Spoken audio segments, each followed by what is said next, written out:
बच्चों, हम फिर से यूनिट नंबर 7 अध्याय 9, 10, 11 के फिर से ऑब्जेक्टिव का वीडियो बना रहा हूँ, जिसमें आपको नए तरीके से, अब चूँकि क्लास में बनाया गया वीडियो डिलीट हो चुका है, इसलिए उस वीडियो को मैं ना डालते हुए इस नया वीडियो जो बना रहा हूँ इसको देखें आप। पहला क्वेश्चन है, रिक्त स्थानों की पूर्ति करो। नंबर 1, पंखा चलाने मिलेगा, गेट लगा, मुझे मत लगा, खोल दे गेट, पंखा लगा। प्रश्न है, एकांक क्षेत्रफल पर कार्य करने वाले बल को कहते हैं। तो यहाँ है तो प्रतिबल लिखें या दाब लिखें। दूसरा है, यदि चरम सामर्थ्य बिंदु और विभाजन बिंदु पास पास हो तो द्रव को आदर्श द्रव कहते हैं। तीसरा है, हाइड्रोलिक मशीन किस सिद्धांत पर कार्य करती है बच्चों? तो पास्कल के सिद्धांत पर कार्य करती है। चक्रण करती गतिशील गेंद पर कार्यरत गतिक उत्थापक को मैग्नस प्रभाव, कौन सा प्रभाव है बच्चों? मैग्नस प्रभाव। ये पढ़ाया था, तब भी कहा था मैंने, वो गुगली वाली जो गेंद होती है ना, उस वाली गेंद को पर मैग्नस प्रभाव के कारण। पांचवा है, पानी और कांच के लिए संपर्क कोण का मान होता है न्यून कोण। न्यून कोण आंसर लिखेंगे 90 डिग्री से कम, ठीक है ना। छठा, साइन बल F बराबर 6 पाई ईटा R और V। 7th नंबर, ताप बढ़ाने पर गैसों की सांद्रता बढ़ जाती है। 8वां, ताप बढ़ाने पर द्रव की सांद्रता घट जाती है। 9वां, किसी आदर्श यदि पदार्थ की अवस्था परिवर्तन के लिए आवश्यक ऊष्मा को गुप्त ऊष्मा कहते हैं। कौन सी ऊष्मा कहते हैं बच्चों? गुप्त ऊष्मा कहते हैं। 10वां प्रश्न, ऊष्मा चालकता गुणांक का ऐसा ही मात्रक जूल प्रति मीटर गुणित केल्विन होता है। 11वां प्रश्न, वे पदार्थ जिनमें तनित करके अत्यधिक विकृति पैदा प्रत्यास्थ वस्तुएं कहलाती हैं। वस्तुएं कहलाती है। ये आपका प्रश्न हो गया। अब सही विकल्प चुनो। प्रश्न क्रमांक 2, सही विकल्प चुनो। तो देखिए, पहला प्रश्न है, निम्न में सर्वाधिक प्रत्याशा धातु की होती है। तो पहला है, इसमें आपका दायरेगा तांबा, इस्पात, रबर और प्लास्टिक। तो सबसे बच्चा जो सबसे अधिक होती है इस्पात की। दूसरा है, जल का घनत्व सर्वाधिक होता है। तो ये भी 4 डिग्री सेंटीग्रेड पर। तीसरा देखिए, द्रव दाब बढ़ाने पर किस पदार्थ का गलनांक कम हो जाता है। फिर चौथा का प्रश्न है, सांद्रता गुणांक का मात्रक पॉइज। 5वां, विभिन्न प्रकार के साबुनों के बुलबुलों को आपस में जोड़ने पर क्या होगा बेटे? जुड़ते समय निर्भर करता है, दोनों पूर्ण होंगे या बड़ा होगा या छोटा होगा। तो यहाँ लिखें, इसमें होगा दोनों डी वाला, जुड़ते समय निर्भर करता है। जुड़ते समय निर्भर करता है। तो ये ऑब्जेक्टिव हो गया आपके सारे। अब अपन वापस, अगर नहीं दिख रहा हो तो एक बार देख लें, जुड़ते समय निर्भर करते हैं पूरा। अब वापस अपन अपने 2-2 अंक वाले प्रश्नों पर आ जाते हैं। 2 अंक वाला पहला प्रश्न है, हुक का नियम लिखो तथा सिद्ध करो। तो बच्चों, हुक का नियम क्या है? हुक का नियम क्या लिखेंगे? हुक का नियम, प्रत्यास्थता की सीमा में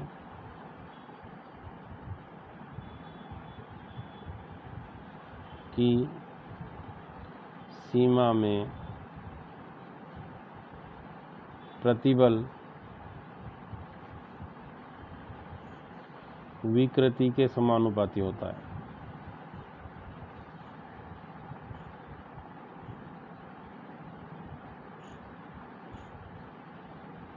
है। अर्थात यहाँ लिखेंगे प्रतिबल, फिर आगे समानुपाती विकृति।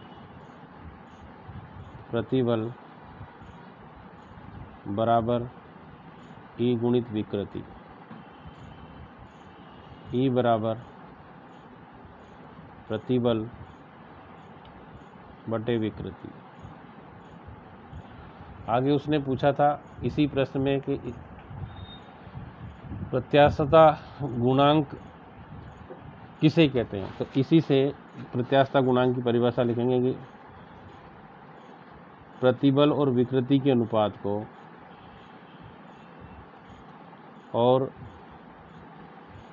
विकृति के अनुपात को प्रत्यास्थता गुणांक कहते हैं।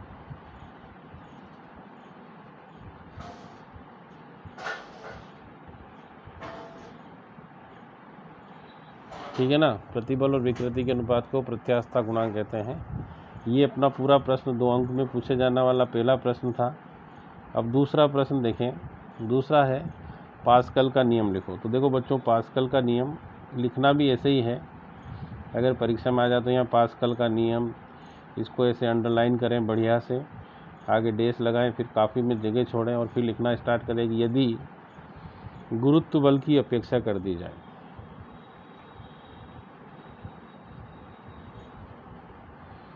बल की उपेक्षा कर दी जाए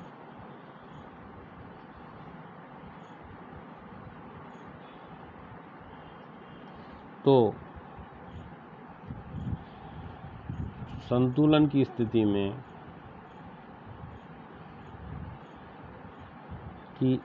में प्रत्येक बिंदु पर दाब समान होता है। प्रत्येक बिंदु पर दाब समान होता है। समझ में आ रहा प्यारे बच्चों? अब अपन इसमें एक चित्र बनाएं। जैसे ये अपने पास कोई बर्तन है, इस बर्तन में द्रव भर देते अपन ऐसा बहुत सारा द्रव, ऐसा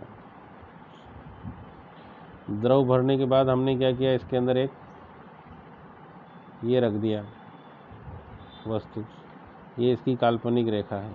इस पर बल लग रहा है F1 और इस पर F2 लग रहा है, और यहाँ पर बल लग रहा है इसे, ये इसका P1 दाब और ये P2 दाब, सॉरी, है ना, और यहाँ से बल F और F, तो इस पर दाब सभी दिशाओं में एक समान होगा। अगला प्रश्न क्रमांक 3 देखिए। धारा रेखीय प्रवाह और विशुद्ध प्रवाह में अंतर लिखो। तो एक तरफ लिख देंगे धारा रेखीय प्रवाह और एक तरफ लिखेंगे विशुद्ध प्रवाह। तो बच्चों, धारा रेखीय प्रवाह में पहला क्या लिखेंगे, फर्स्ट क्या लिखेंगे कि द्रव, धारा रेखीय प्रवाह वह प्रवाह होता है, धारा रेखीय प्रवाह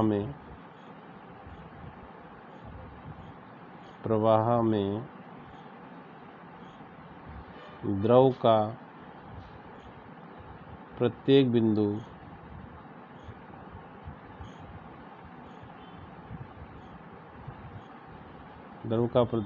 इस प्रकार गति करता है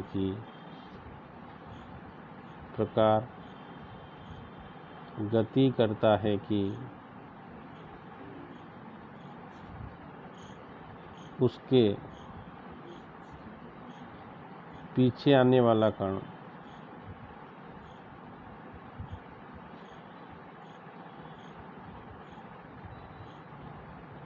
आगे चलने वाले कण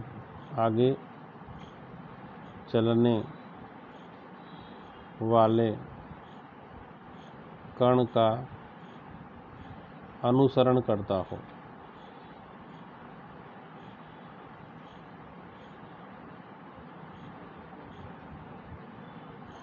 विशुद्ध प्रवाह में द्रव का प्रत्येक कण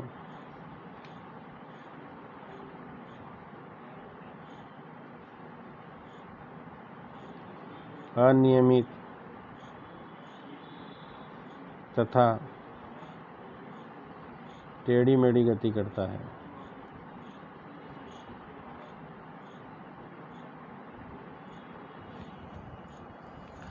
दूसरा इसमें लिखेंगे, इस प्रवाह का वेग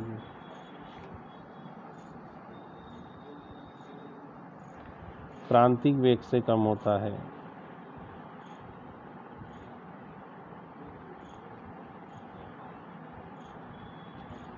इस प्रवाह का वेग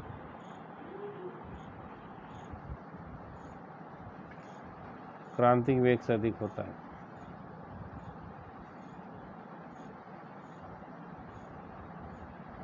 तो ये मैंने आपको तीसरा प्रश्न हल करा दिया। अब चौथा देखिए, बर्नौली का सिद्धांत लिखिए। तो अपन को बर्नौली प्रमेय का कथन पूरा लिखना है। देखो कैसे लिखा है, तब मैंने आप लोगों को फिर एक बार और देख लेते हैं। यदि कोई आदर्श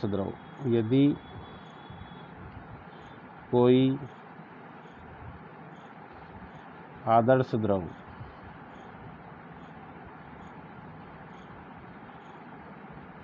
किसी नली में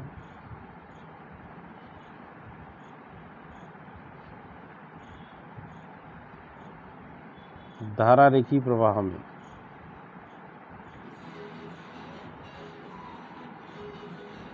में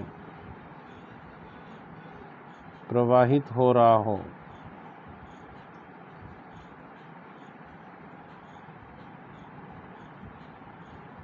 तो नली के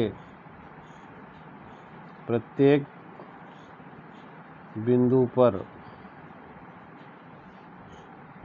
द्रव की समस्त ऊर्जाओं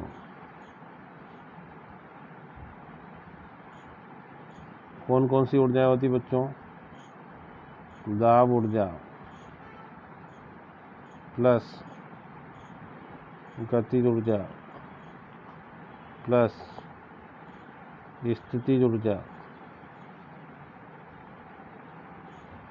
का योग सदैव नियत रहता है।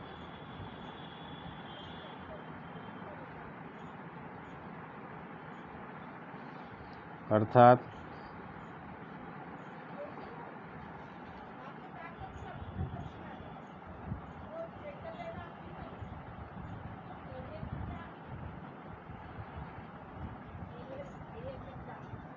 आराम 10 मिनट बाद पढ़ा दूँगी।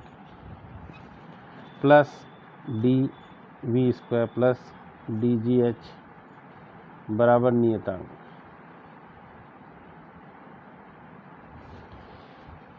अगला प्रश्न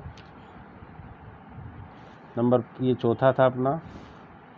अब प्रश्न क्रमांक 5वां। देखो, क्या कांच के स्वच्छ समतल पृष्ठ पर जल फैलने का प्रयास करता है जबकि पारे उसी पृष्ठ की बूंद बनाने का प्रयास करता है? तो यहाँ लिखेंगे कांच, बहुत सरल प्रश्न है, तथा जल के बीच बनने वाला कोण न्यून कोण होता है।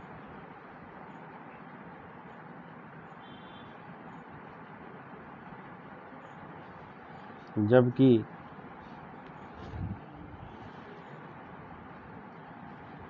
पारा एवं कांच के बीच बनने वाला कोण अधिक कोण होता है।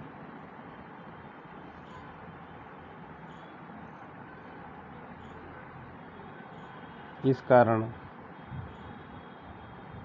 कांच पर पानी फैल जाता है, जबकि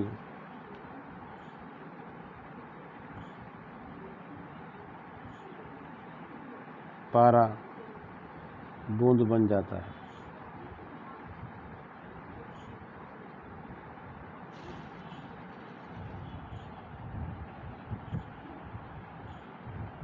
अगला छठा प्रश्न, यदि बाह्य बल का प्रभाव नहीं हो तो द्रव की बूंद की आकृति सदैव गोल होती, कारण स्पष्ट कीजिए। तो देखो बच्चों, बाह्य बल के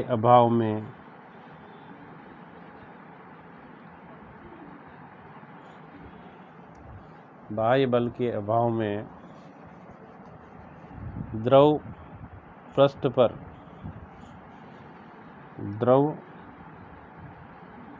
पर पृष्ठ तनाव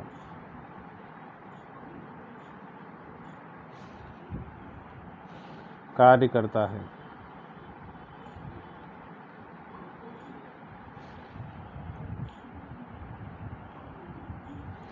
और पृष्ठ तनाव द्रव के पृष्ठ को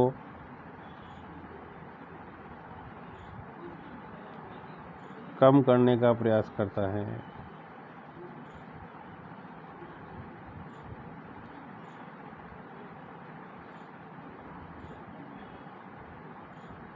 अतः द्रव की बूंद गोल होती है। ठीक है। अब देखिए, मैं अगला प्रश्न आपको पकड़ा रहा हूँ, 7वां। देखो 7वां है, तापीय प्रसार क्या है। पहले तो तापीय प्रसार कैसे लिखेंगे? तापीय प्रसार को, यदि किसी वस्तु का ताप बढ़ाया जाता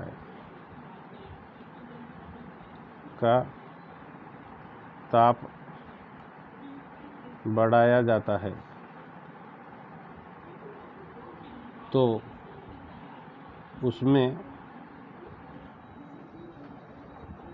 प्रसार होता है।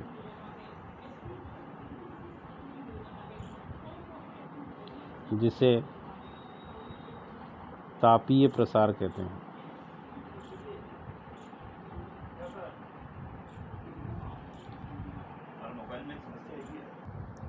तो बच्चों, यदि किसी वस्तु का ताप बढ़ाया जाए तो उसमें प्रसार होता है, जिसे तापीय प्रसार कहते हैं। अब उसके आगे, ये तो अपना तापीय प्रसार का गुण उत्तर हो गया। अब उसने आगे पूछा है कि रेखीय प्रसार गुणांक और आयतन प्रसार गुणांक। तो बच्चों, रेखीय प्रसार गुणांक को कैसे करेंगे? देखो, रेखीय प्रसार गुणांक बहुत सरल है, केवल थोड़ा सा ध्यान देना है, जिसमें पूरा याद हो जाएगा। कि यदि किसी वस्तु की एकांक लंबाई का ताप 1 डिग्री सेंटीग्रेड बढ़ा दिया जाए, तो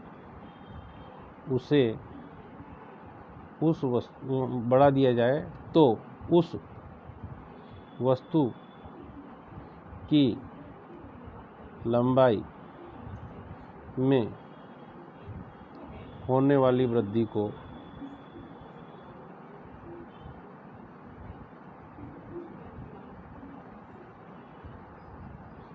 रेखीय प्रसार गुणांक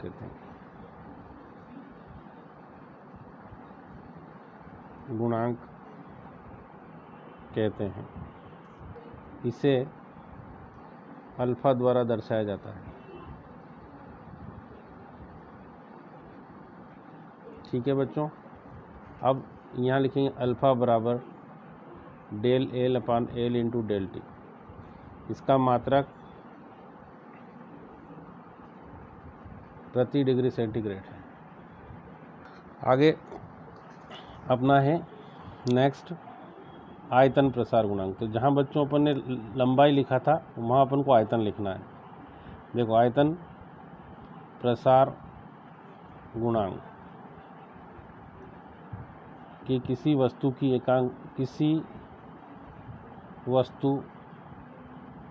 के एकांक आयतन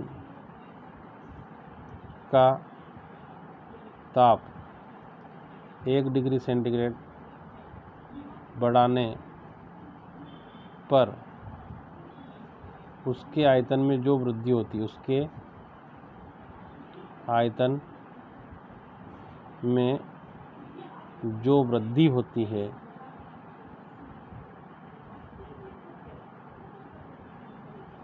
उसे उस पदार्थ का आयतन प्रसार गुणांक कहते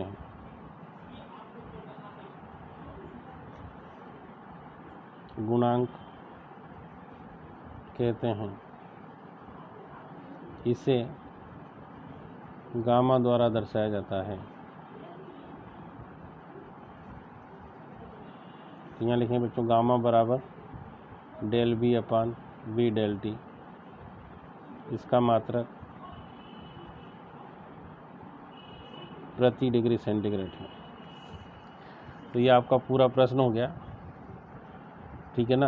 अब अपन आगे 5-5 नंबर वाले प्रश्नों के लिए नया वीडियो फिर थोड़ी देर बाद बनाता हूँ। मेरे वीडियो को पूरा देखें और सभी लोगों में शेयर करें, अधिक से अधिक कमेंट्स करें। Thank you, have a nice day.